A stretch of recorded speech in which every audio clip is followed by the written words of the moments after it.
현재 본인이 희망하는 어떤 학교나 이런 학과, 분야 이런 거부터 이제 선생님은 메일을 받아봐서 네. 대략적인 내용을 알고 있지만 영상을 보는 분들은 하나도 모르거든. 뽀로로에 대해서 아무것도 모르기 때문에 네. 뭐 어떤 생각을 하고 있는가에 대해서 한번 얘기를 좀 해봐요. 교육 쪽으로 가고 싶다는 생각을 처음부터 했었는데 이게 1학년 때도 그렇고 2학년 때도 그렇고 사회 과목이 잘 나와가지고 전 혼자 사회교사를 하면 되겠다 이런 생각을 하고 있어서, 그리고 거기다가 2학년 때 그 윤리와사상 과목을 배웠는데 되게 재밌는 거예요. 그 과목이 특히 그 사회 과목들 중에서. 그래서 윤리교사 하면은 좋겠다 이런 생각을 가지게 됐는데 그 윤리교육과라는 게 그 대학 자체에서도 되게 한정되어 있고, 그리고 뭐 조금 높은 대학 같은 경우에는 제 성적이 이렇게 안정된 점수가 아니어가지고 그리고 차후의 미래를 생각해 봐도 이게 TO가 빨리빨리 나는 것도 아니고, 그래서 전체적으로 생각을 했을 때 이제 올해 들어가지고 이 분야로만 밀면은 안 되겠구나라는 생각을 하게 됐어요. 그래서 근데 그렇다고 하기에는 성적 같은 부분이 국어나 영어가 조금 떨어지는 편이라서 그냥 국어교육과나 영어교육과 가기에는 조금 부족한 분야여가지고 그거에 대해서 되게 고민이 많은 것 같아요. 지금 그러면 1학년, 2학년 것까지 다 했을 때 네. 대략적으로 그냥 국영수, 사과, 주요 과목 평균 어느 정도 나와요, 등급으로? 과학까지 다 들어갔을 때 한 과학 포함하면? 2.5에서 6 정도. 2.5에서 2.6. 그냥 다 비중 똑같이 했을 때 뭐 과학 빼면? 과학 빼면 2.4 그 위쪽. 2.4 네. 정도? 약간 2.4 언더? 네. 그러면 지금 본인은 가고 싶은 학과는 뭐 성적 이런 거 다 떠나서 그냥 가고 싶은 학과? 교육학과 아니면 윤리교육과 쪽. 교육학과와 윤리교육과. 하나 더 생각한 게 있는데 그 철학과를 가면 나중에 그 교육대학원을 진학을 하게 되면 그 윤리교사가 될 수 있다고 해가지고 그 방법도 지금 생각을 해봤는데 꿈에 맞춰서 생각해봤을 때 이렇게 나온 것 같아요. 교육학과, 윤리교육과, 철학과. 네.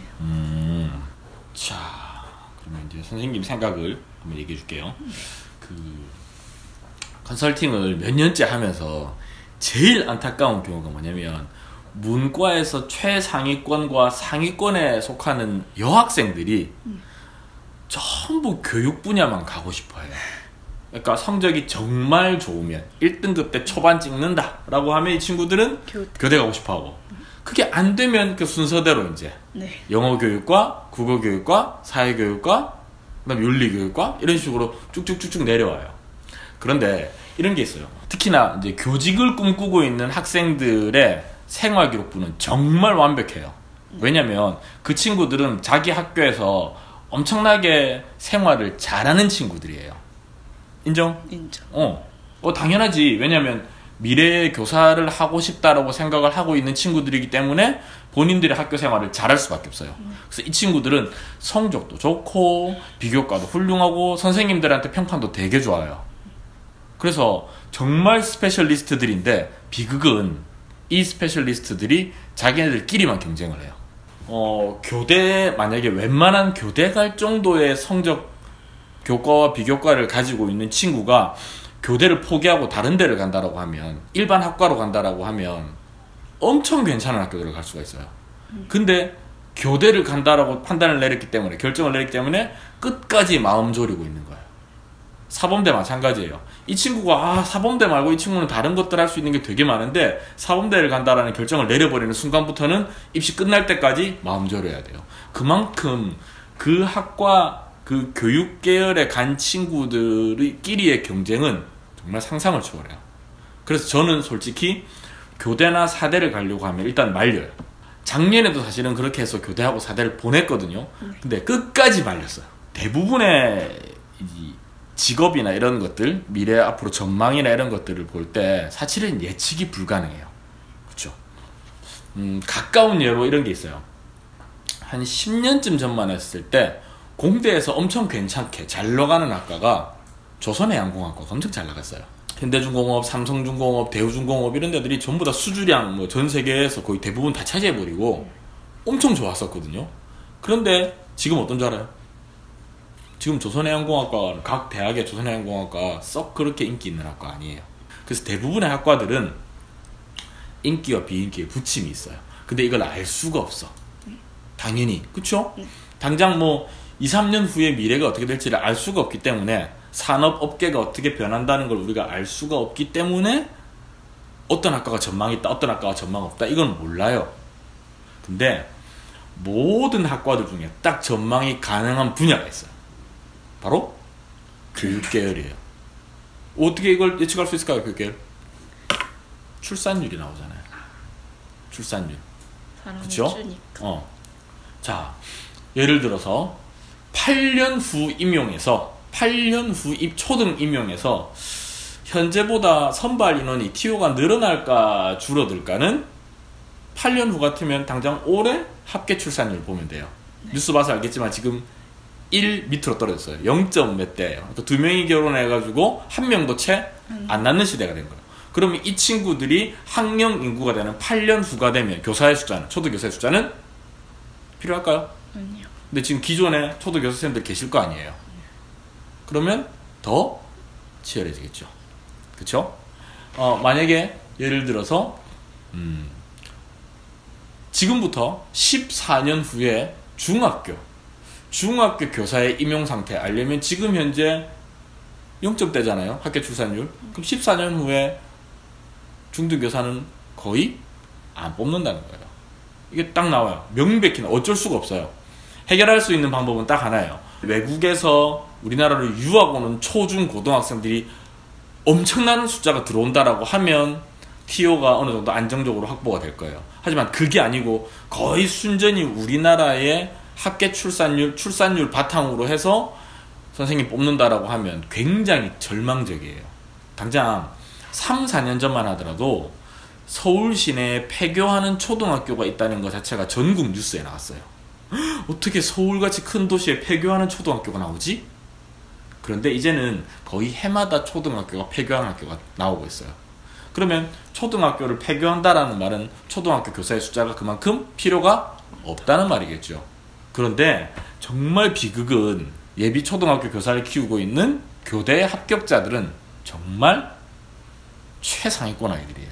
그러니까 우리 뽀로로가 생각해봅시다. 뽀로로가 지금 올해 고3이잖아? 네. 그럼 뽀로로가 대학교 4년 마치고 나서 5년차 때 졸업을 하겠지? 네. 근데 중간에 만약에 휴학을 한번 했다 하면 한 5년 정도 가고 6년차, 지금으로부터 딱 6년 뒤에 뽀로로가 교사가 되려고 하겠지?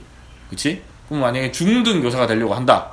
그러면 대충 6년 뒤에 중학교 입학할 대상 아이들이 과연 얼마나 태어났는가 한번 생각해 보면 되는 거야. 그치? 걔들이 14살.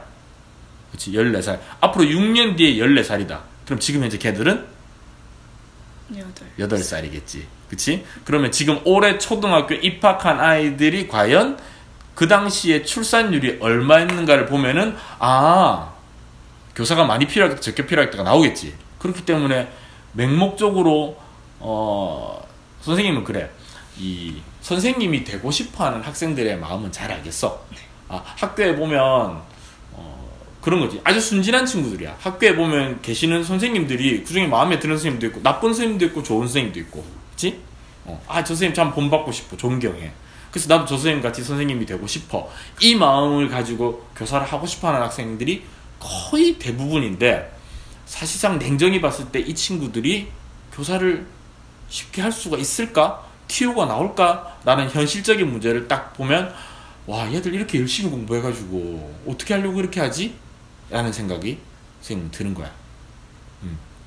그래서 교육계 국계열 관련된 학과로 가려고 하는 친구들이 있으면 선생님이 말리는 거야. 왜냐하면 이 학생들이 이 교과와 이 비교과를 가지고 사범대나 교대에 가려고 하면 엄청난 경쟁, 떨어질 수도 있는데 똑같은 데이터를 가지고 다른 학과로 관심을 돌린다면 훨씬 더 합격할 확률이 높아지는 거지. 그리고 또 이런 것도 생각해 봐야 돼. 뽀로로가 아까 얘기했듯이 단순히 생각해 봤을 때 대학교를 졸업하는 건 지금으로부터 5년과 6년 이후의 이야기야. 그러면 5, 6년 이후에 뽀로로의 생각, 나 앞으로 이거 할 거야 라고 하는 게 지금과 똑같을 확률은 확실할 수 없어. 네. 그치? 왜냐면 거꾸로 생각해 보면 돼. 지금으로부터 5, 6년 전 내가 좋아했던 연예인, 지금도 내가 좋아할 수도 있고 좋아하지 않을 수도 있고, 그때 당시 내가 좋아했던 음식, 지금도 좋아할 수도 있고 좋아하지 않을 수도 있는 거야. 그렇지? 그때 당시 성격이나 이런 것도 지금과 똑같을 수도 있고 다를 수도 있어. 6년이라고 하는 건, 5, 6년이라고 하는 시간은 생각보다 굉장히 긴 시간이야. 그렇기 때문에 지금 내가 알고 있는 이만한 시선을 가지고 지금 여기서 딱 결정해버리고 나 이거 하면 이거 아니면 안 돼, 이렇게 할 필요는 없다는 거지. 뭔지 알겠지? 그래서 그럼에도 불구하고 선생님이 하고 싶다라고 하면 도전을 해봐야 돼. 오늘 영상은 여기까지입니다. 댓글을 통해서는 특정 대학의 지원 여부 등 학생의 준비 상황을 파악해야만 답변해 드릴 수 있는 내용에 대해서는 답변해 드리지 않습니다. 간단한 질문에 대한 답변만 드릴 수 있다는 점 이해 부탁드리고요. 오늘 영상 도움되셨다면 좋아요와 구독하기 부탁드리겠습니다. 전 다음 영상에서 더 좋은 알찬 내용으로 인사드리도록 하겠습니다. 안녕히 계세요.